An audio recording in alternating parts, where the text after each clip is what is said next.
Sana may mahagit tayo ng mga impormasyon galing sa pamilya ni Dib.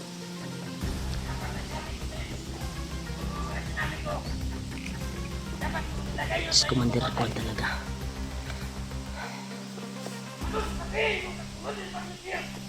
Wala. Lahat kayo mga tanga! Tangino! May nagawa din ito si Takloy dati.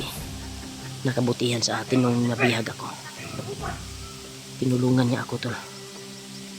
Hypnotize lang yung nangyari sa kanya. Ito yung oras siguro para kumbinsihin natin. Ito na.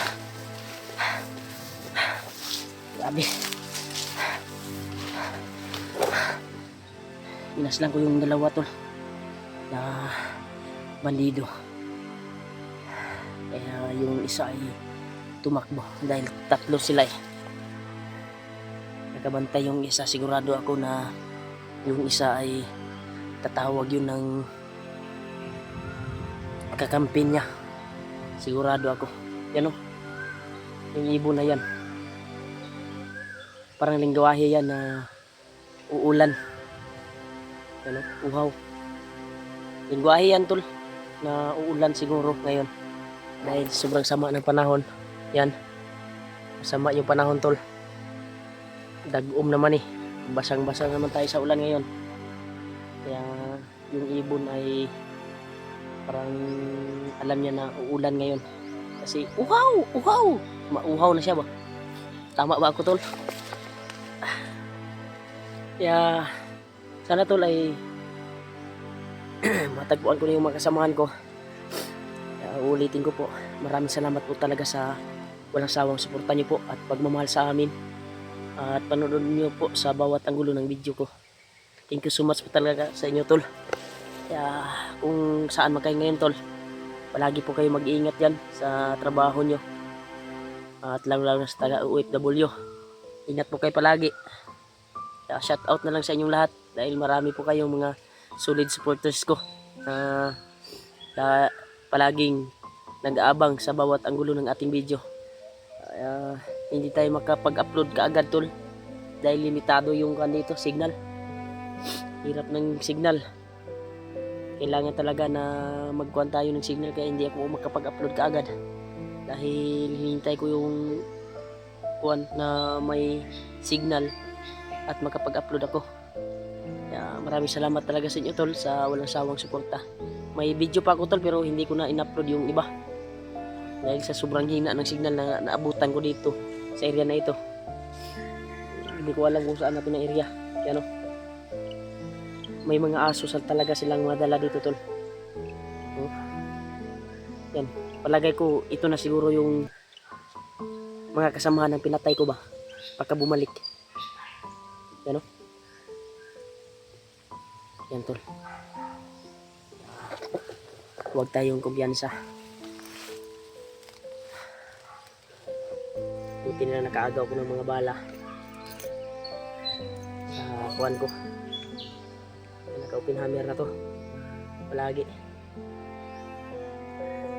Sana ay makita ko sila, Dib at Kuya Buds, dahil try kong kinuntak kanina, hindi talaga makapasok yung signal na kuwan ko dahil sa klima dito ba sa area na ito, dahil makulimlim yung area dito, tol. At itong oras na ito ay nasa alas 5 na ng hapon kasi kaninang umaga ay maaga akong lumakad para maglakbay, kaya hindi ako nag-video dahil chinarge ko yung cellphone ko sa powerbank ko. Sana, tol, ay magtagumpay po kami. Sana ay makita ng ibang kasamahan ko kung saan sila ngayon, makita nila yung pamilya ni Dib at makapagtawag sila sa amin. Hirap din ako sa paghahanap sa mga kasamahan ko, tol, lalo sa sitwasyon ko ngayon. Hindi ko makita yung lahat ng gulo ng kabundukan dito sa area na ito dahil sa sobrang kapal ng mga damo, mga kahoy at lubi, saging. Grabe. Pero maghanap ako ng kuwan, tol, na pwede kong maakyatan yung mataas talaga. dahil dito banda napadpad ako dito dahil dito tumakbo yung isang bandido na nakabantay sa akin. Yan o, parang sila na siguro ni ito ba, parang sila na ito. Ingatay palagi tol dahil daming nakasalalay dito na mga kalaban, yung mga bandido. Alerto talaga bawat takbang. Yan tol, dahan-dahan tayo dito dahil pamilyar yung area tol.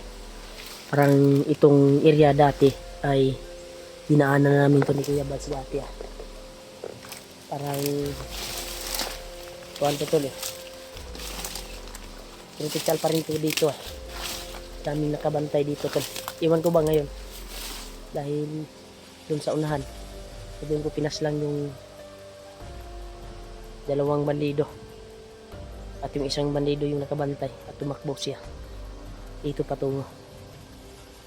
Sana makahagip tayo ng mga impormasyon galing sa mga bunganga ng bandido para malukit natin yung pamilya ni Dave. Pagdasal niyo po ako tol na tagpuan ko yung pamilya ni Dave para successful po yung mission natin at magtagumpay yung mission natin. Uy, parang iba yung nararamdaman ko dito tol. Iba yung parang may nauna na sa atin dito. Yan o, may dumadaan dyan tol. Parang may nauna na sa atin tol. May aura hindi pambihirang aura yung naramdaman ko ngayon tol. Hindi puga na langgam to. Panunglo kasi yung kuwan dito tol. Kana ito no. Uhaw-uhaw ba yung langgam. Kauulan siguro to ngayon kasi nauhaw na yung langgam. Uhaw daw Ano ba yung langgam yan? Palaging tumatawag ng ulan. Uhaw-uhaw. Nauhaw na siguro na yan tol. Bakit siya nauhaw na palagi namang umuulan dito? O sinyalis yan sa hirap at gutom ng mga kuwan ngayon tao. Sinyalis siguro yan. Ang bihira yung lakas na nararamdaman ko dito tol.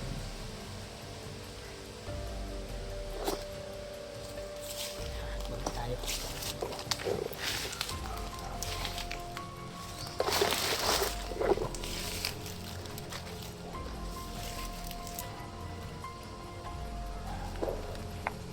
Talaga natin ko dito tol. Andyan lang nagaling ng mga aura. Hindi ito lang nga party.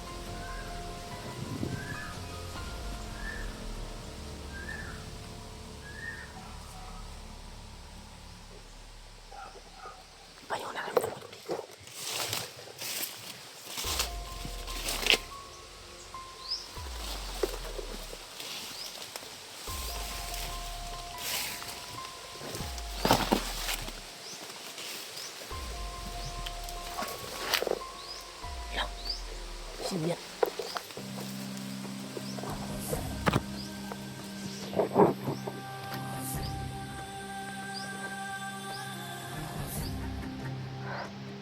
Parang iba yung aura niya. Nakatalikod tol. Nagakapa. Wala.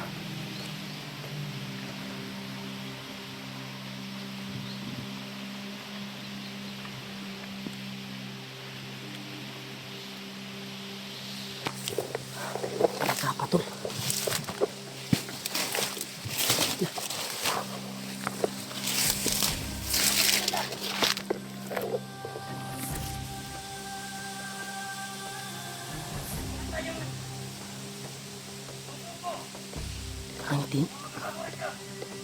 Parang may tinawagan. Parang may tinawagan, tol.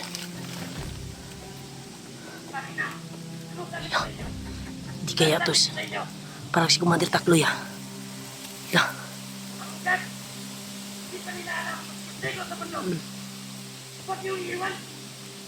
Si Commander Takloy ito tol tumawag.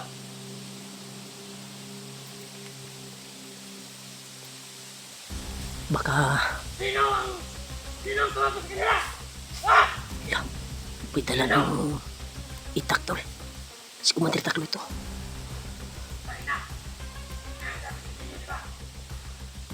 Huwag kayong kaya. Hindi pa nila alam. Sino talaga? Tunay na kalaban natin. Takloy ito. Sa ngayon, ilang tauhan na lang ang natitira. Nagalit tol, nagalit. Magkuhan tayo ng impormasyon. Lahat sila, boss. Pati yung commander na bago. La, baka yun yung mga pinaslang ko na commander. Mga sabi ko, Mga bagong recruit pala yun. sige. Itong gawin nyo. Lahat ng patay, ikunin nyo. Yung nabalian ng leeg, huwag nyo nang sama. Papakain nyo lahat. Yung nasinamaan ng nabala, kunin nyo lahat. Magkuhan tayo ng mga impormasyon tol. Baka makaakip tayo ng impormasyon galing sa pamilya ni Dave. Sabi ko sa inyo, mag-ingat kayo. Ha? May katawag siya talaga tol. Mahirap kayo sisihin. Lahat ng sinasabi ko. Sana may mahagip tayo ng mga impormasyon na galing sa pamilya ni Dave. Mga sinabi ko, dapat ilagay nyo Si sa Commander Kwan talaga. ano sabihin mo sa sunod na pag-ibig. La, Na lahat kayo mga tanga. Panginoon! Oh! may nagawa din ito si Takloy dati. Nakabutihan sa atin nung nabihag ako. Tinulungan niya ako tol. Hypnotize lang yung nangyari sa kanya. Kaya, Ano yun? ito yung oras siguro para kumbinsihin natin. Alam ko nakakalayo na yun. Baka maalala pa niya yung ginawa niya sa akin ba nung niligtas niya ako. Sabi ko sa inyo. Hanggang kaya nyo umiwas. Umiwas kayo. Yan tol. Dahil yung mga bagong recruit. Dapat. Bigyan pa yan. Ang ating-ating at posisyon ng Commander Bagnot. Bro, anong ginawa nyo? Baka yun siguro yung pinatay ko Agad. na mabagong recruit. Wala akong pake. Bagong recruit pala yun. Ang gusto ko, dapat silang lahat bigyan proteksyon. Grabe. Wala kang masabi. Mas maganda siguro na kumbinsihin natin to at Sige, tatamaan natin to na hypnotize ito ang gagawin nyo. para malala niya yung Mga para bumalik yung mga kuha niya ba. lahat na yun, Biktima lang to eh. samahan nyo. Sa buka. Saan? Commander Bagnot. Hanap tayo ng Chimpo tol, baka tayo yung alaot ba. Bigyan proteksyon. Para Manila, mayroon ding hindi naman. May bago pang recruit pala na darating. Alam nyo naman ang tunay na lakas ng mga vlogger. Yun pala yung Lalo na nagsasama-sama sila. napatay ko na kuha tol. Umpisa natin. Na commander, isang grupo. Ay mga bagong recruit pala yun. Yun pala yung hinintay ni Takloy. Sama-sama sila. Naabangan niya. Wala akong pake. Hanap po na tayo ng Chimpo. At Magkakawan ko ngayon. magkuhan tayo kung ano yung informasyon na maakip natin mismo sa kuhan niya, baba niya.